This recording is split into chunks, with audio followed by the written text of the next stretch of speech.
Sunnuntaina sakilaiset laski luvun 2. Puolet lähti Hermanniin ja loput Huopalahteen. Letkaa itään johti Olski, länteen rankka Jankka. Molemmilla virtoteillä savu oli sankka. Raitiusseuran hartausryhmä joutui heimosotiin, kun sakilaiset tunkeutui Hermannin kansan kotiin. Tappeluun halukkaat ne tappeluun haastoi, haluttomat väkisin ne pihamaalle raastoi. Kun tähden kenttä oli suuri painimolski, ylempänä tunkiolla häri kukkolski. Puukko puhui, keppi kertoi, laupiaat vei lakoon. Pikkelimmät livahtivat virtatietä pakoon.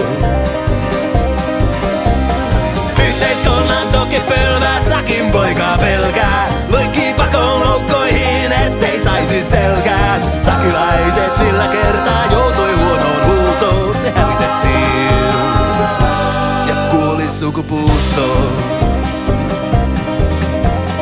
Huopalahden laidalla on suomalainen pirtti. Iltamien jälkeen siellä tuli oli irti. Tappelu ei tauonnut, kun tuhkaa rupes sataan. Jankka piti kiinni, kun Pate veti pataan.